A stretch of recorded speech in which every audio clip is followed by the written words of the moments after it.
I'm a little. I was a little excited to do the first interview, and then the Cowboys blew it. So now I'm just kind of like, No, it's I don't so. know. I know. Now we got to listen to Stephen A. freaking Smith, do his whining cowboy fan thing. It's miserable. Yeah, that's I thought they were gonna do a little bit better than that. That was just bad from the start. Yeah. All right, so for anybody watching later down the line, we are live here with Josh Stewart or Wingfoot Relics, Stu's Collectibles. I didn't know what you were gonna go by, so Yeah, I see you put Wingfoot Relics in there. Yeah, I need to change my eBay name to Wingfoot Relics. I just hadn't done it yet. I think it's pretty easy to go in there and do. It probably is. I'm old. Everything's hard. You're old. You don't want to do it. Yeah.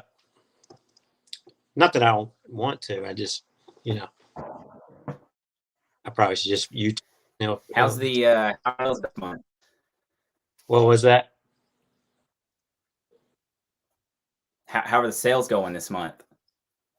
Oh, started out slow. This past week, I ran some auctions of stuff I bought last weekend at a big auction, and so some of those auctions ended this weekend. So I had a really good weekend.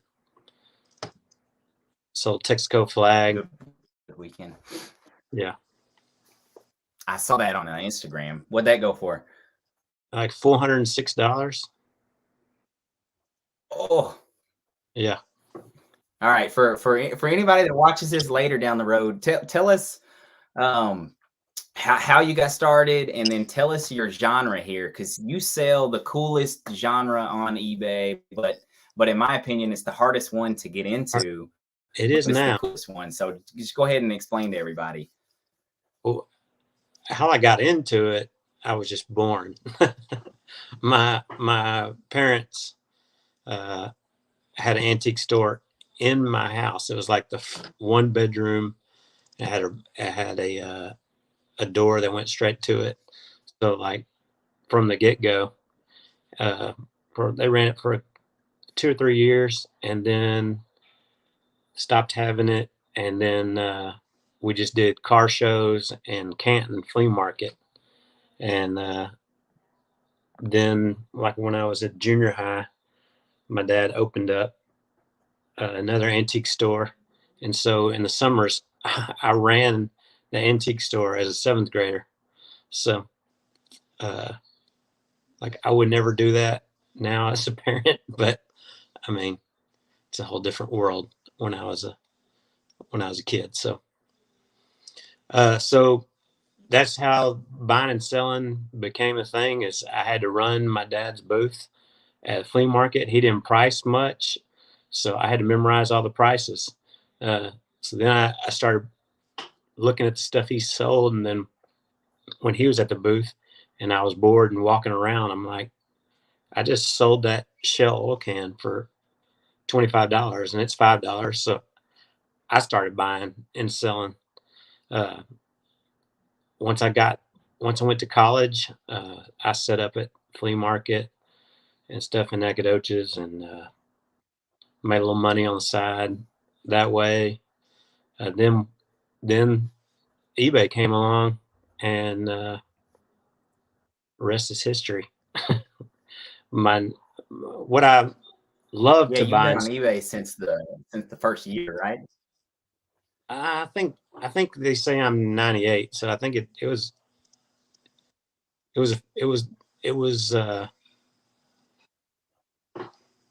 I think it's a little bit before that, but pretty soon after it started. But I like to buy and sell antique advertising, gasoline mainly, signs, oil cans, whatever, that store promotions, anything advertising, but not limited to just that. I buy and sell anything that's legal. Yeah. So I've asked you this before though, because you're the guy that got me started selling. Anybody we do have one viewer, I'm not sure who it is though, but they could leave a comment in the chat. We got 2 viewers now.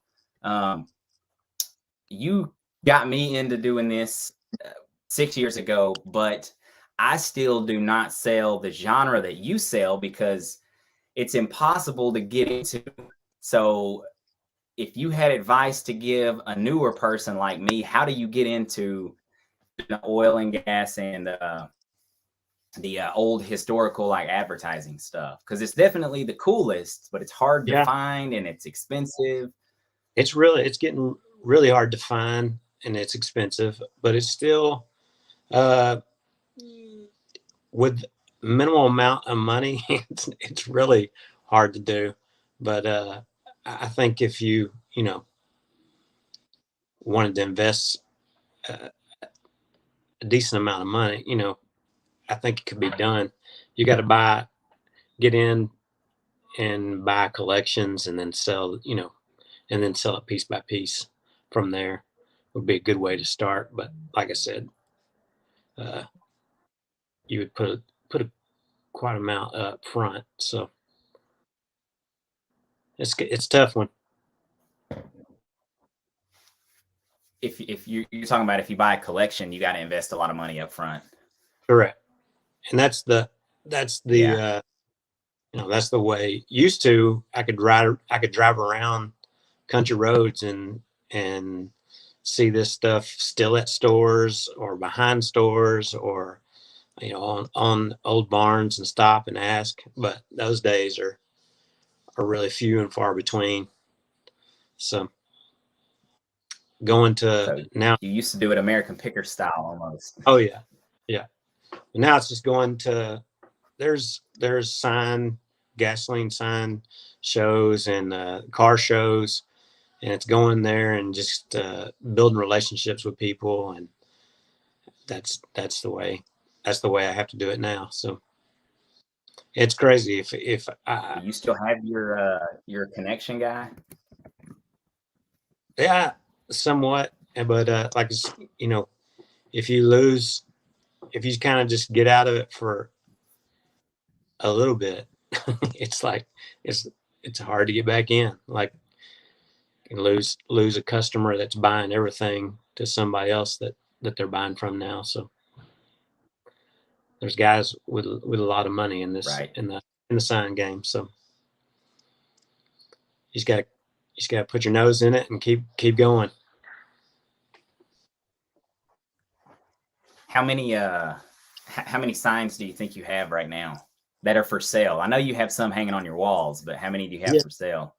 Uh, man, I would say probably only to 20 to 30 right now. Those are small. There's only about 5 that I would consider like legitimate porcelain signs that are over like $1,200 $1,500. So the rest are kind of small. But summer is when And so what I can buy more. So kind of this time of the season is tough. So there's not car shows right now. I got to rely on some different auctions too, and I went to Canton last week and it was miserable. So yeah. What the are there any auctions going on right now? Or how do you locate the auctions? What are you using to find the auctions? well, you can just go to uh, auctionzip.com and just type in your search words, um, you know, advertising Okay. or whatever. You can do that, and you can also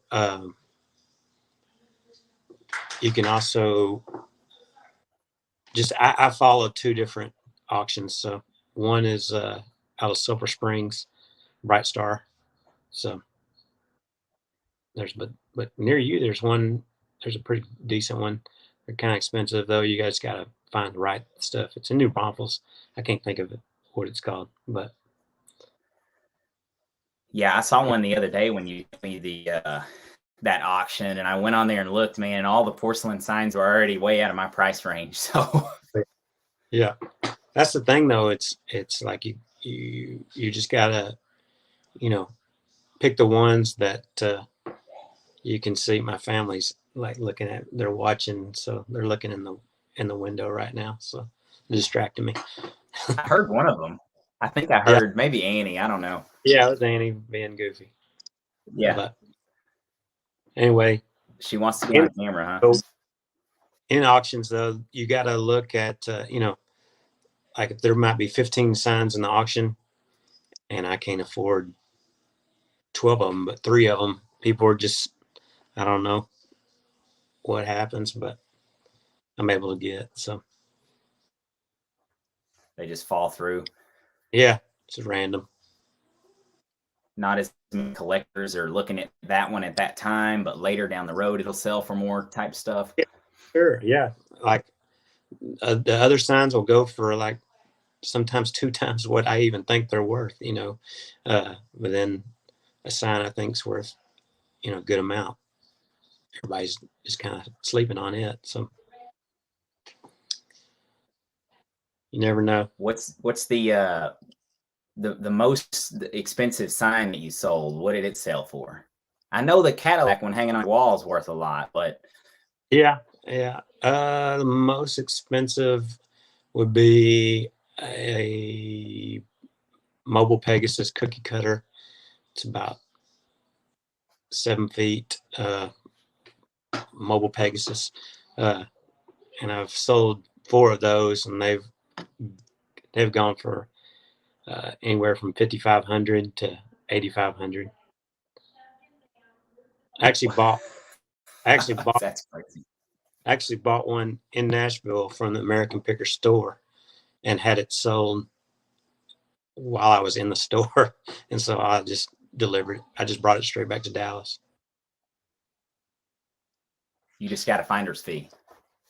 Yep, yep, pretty decent one. Pretty decent finder's fee. Yeah.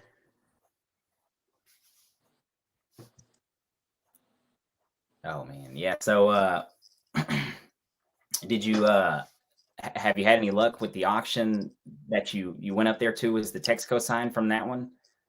The Texaco flag. Yeah, yeah. I just Yeah, the bought the Texaco flag. last week, and then I ran it as an auction. Uh, so I think I paid 95 for it, and it sold 406. So that was good. But it's the Yeah, that's first. not bad for a week. Yeah, yeah. I bought a lot, so we'll see. Bought some stuff that I kind of normally don't buy, but it was in the auction, and I'd already bought stuff and had to drive there, so I was like just buying whatever was a decent price. So Uh, is the house that I went picking at the same house that the antique store was in? yeah, yeah. So the That's front door, same spot too. yeah, same spot. So the front door that went into the house, but right to the right there was a window. There's a window now, and it was another door, and so like there was basically one bedroom was just sealed off to the outside, and then he converted it back to a bedroom. Converted it back to a. It Yeah. still looks like an antique store to Oh, me, it's man. look, the gas station. I mean, we've had people roll up there like 10 when I was a kid, like 10, we'd have like 15 gas pumps on the porch, old visible gas pumps and big, tall electric pumps from the 20s to 50s, and people honking. And we go out and they're like wanting to pump gas. And we're like, this is a house, bud. Anyway. We got a question here from the used book guy. Do you ship porcelain signs you sell? If so, how in the world do you do it? Yes, I do. It depends on the sign uh, and how big, but I go above and beyond. I build crates out of like 2 by 2 wood and then a very thin plywood. And so it's I go 1.5 inches on each side bigger, so 3 inches, combined bigger, and then just wrap it with bubble wrap. I also use pool noodles in there, different stuff, and then it's just sealed up. You don't have to cover wood when you sell on UPS, so it's just a wood box basically. Makes it a little bit heavier when you're shipping, but once you know, difference of 5 pounds when you're at 40 pounds is not really that big of a deal. It's not fun. Well, And when you're shipping $2,000 worth of right. product too, it's probably worth to just eat a little bit of shipping costs. Correct. And I know I shipped that. I sold that Southwest Bell sign. I don't know if I told you that or not, but oh yeah, we appreciate the comment. Used book guy. We have another comment here, Josh, from Dallas, flipping. Why do you prefer UPS over FedEx, or are you just right. going with whatever's cheapest? I go with whatever's cheapest, but like it goes in phases. I used to always ship FedEx, and right now it's basically everything is UPS, and it's drastically cheaper. So, but the answer is I go with whatever cheapest. Yeah, I think I noticed. I'm going to piggyback on that. I think I noticed the other day.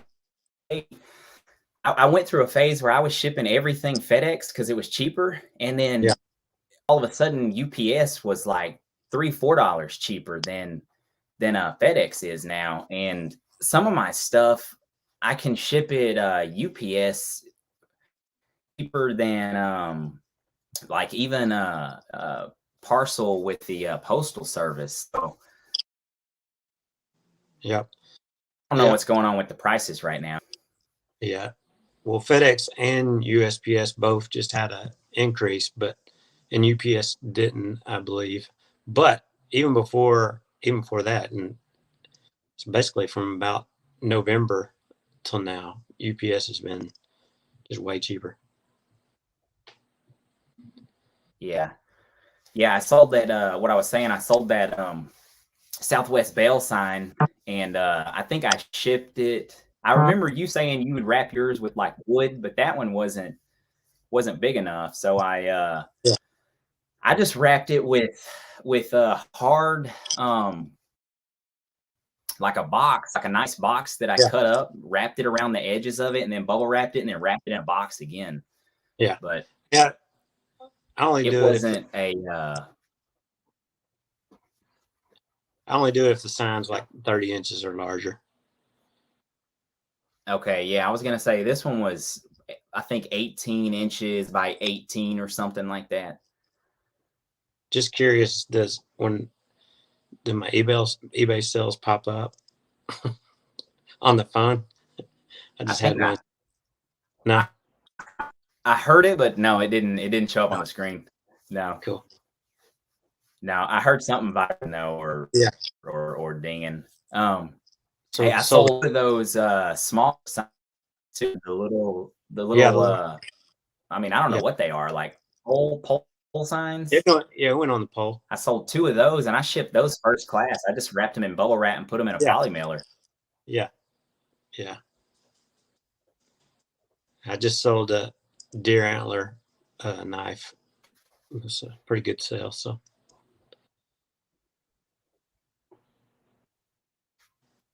makes me feel a little bit better. The Cowboys, getting over this Cowboy loss. So $130 sales. I didn't even look at the final score there. I'm sure. I mean, I don't know if Dallas Flippin was watching the game or not. He's from Dallas. I would assume he is, but he might not be.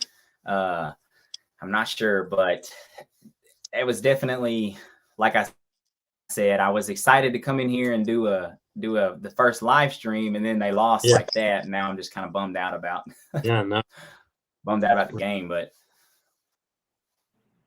rough. We got another question here. Dallas Flipping again. He was curious, what's your biggest flip of 2021? So last year, obviously not this Yeah. year yet. Even though this year I've already sold. What did I sell? I sold something for 400 already this year. But yeah, last year for you, what was it? I got a humble oil collection. I bought like 10 signs, and one was like mint, red and blue humble oval sign. Uh, I think it was like 4,800. I can't remember. Uh, so that was my biggest flip. I think I paid 600 for it. So uh, in the all breakdown of buying all the signs together. But 2021, I think that would probably be my biggest of 2021. I think years run together, but Yeah, so to piggyback on that, so Josh Wingfoot Relics on Instagram, he is a part-time seller. correct.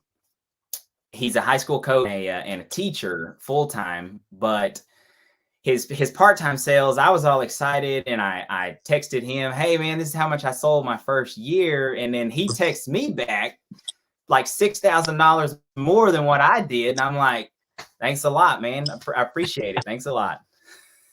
Yeah, So he's part-time, but he's definitely selling like more than most full-time people are doing, or a lot more than the part-time people are doing for sure. yeah. It's just, since I've been doing it for so long, like that upfront work, a lot of it, is from years past.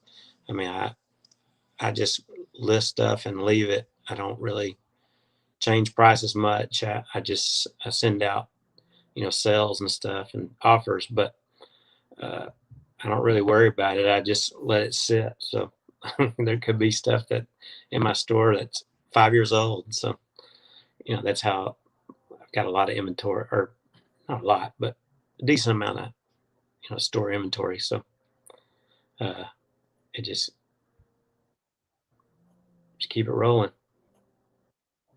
Yeah, you got you definitely have the pipeline going because you have double and a half what I Yeah. have listed on eBay, And I then think. So in the your summer, pipeline is time and a half bigger than mine. right. And in the summer, I am full time, during the summer. So, I mean, it's not like I'm part time all the time, but I do a lot of work during the summer, and then, you know, just pack a lot during the year. And it's like always, I sell a big sign like the Yeah, day before during track season. I got track meet the next day, and then I just sold the sign, and I'm supposed to have, 1 day shipping. So there's sometimes it's rough. 10 or 11 o'clock, I'm outside making a crate to ship a sign, but yeah. yeah, but when you take that Florida vacation for free, it's pretty nice. No, yeah, that's a good trade-off. Yeah. I'm not sure if he was asking me the same question too, but my biggest flip, I think I put this in one of my videos on my YouTube channel, but I mean, I know not that many people watch my YouTube channel. I sold a weird, funky mechanical duck Yeah, for that was cool. shipping and all.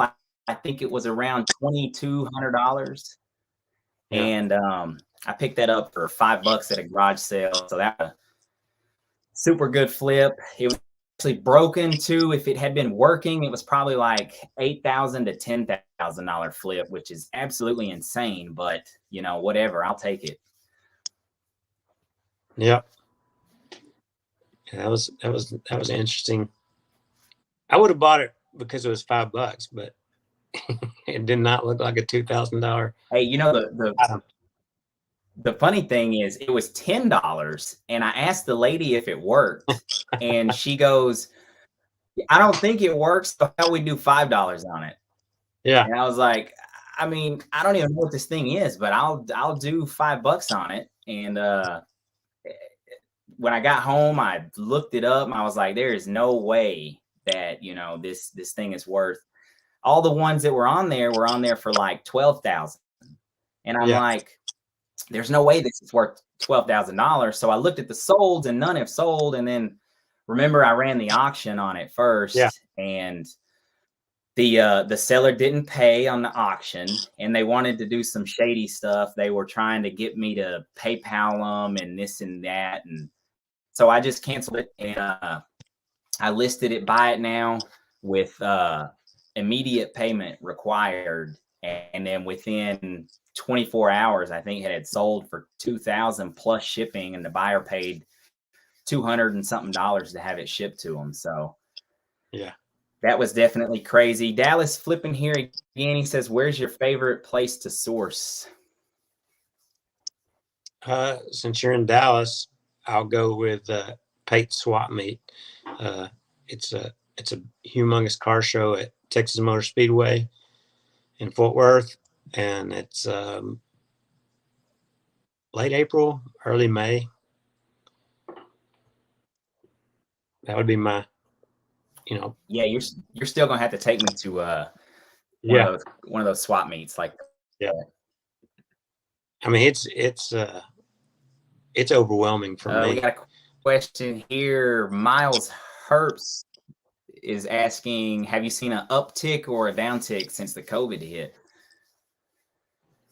On sales, I feel like it's been, for me, I mean, my numbers were up the last 2 years. So, I mean, I don't know. Last year, though, I ran some decent sales because we moved and I didn't want to move the stuff. So I put stuff on a little bit bigger markdown than I normally would. So a lot of my sales, the numbers that, contribute to that. So, but I'd say it's about normal for me. Yeah, I don't know. Like, I was telling, I can't remember who I was telling earlier. Maybe it's probably my wife or some of my friends or something. But I said, I know the postal people here asked me. I'm coming in every single day in January here, and Yeah. I said I've already sold. It's only the 15th of this month, and my gross sales are what they were for the entire month of December. So, like, I don't know what's going on. Yeah. I would have expected December, for the for the holidays and stuff, Christmas, for it to have been the highest it was going to be. But now January, halfway through the month, my sales are already over that. Yeah. I'm like, kind of stuff that we sell. I don't know if I don't know what the deal is. People buying it for themselves versus buying it for gifts, I guess, but going back to Miles' question, I would say probably an uptick. I would have to say an uptick because every time there was a stimulus check time came out, major sales. So I would guess, I'd go out and say an uptick since COVID.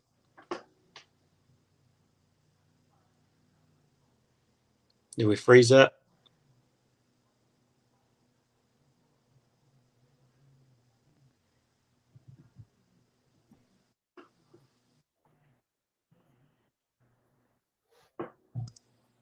Are we frozen? I'm here. I think we froze a little bit. Yeah.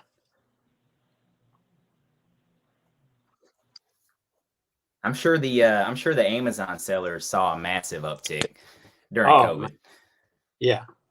Yeah, for sure.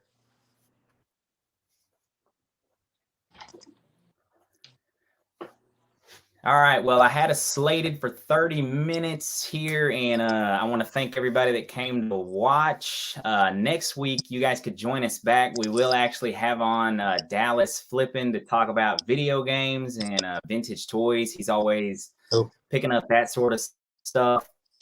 Got a lot of knowledge on that.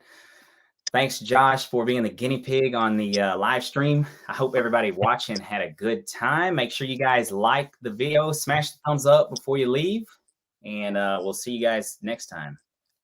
All right. Thank you.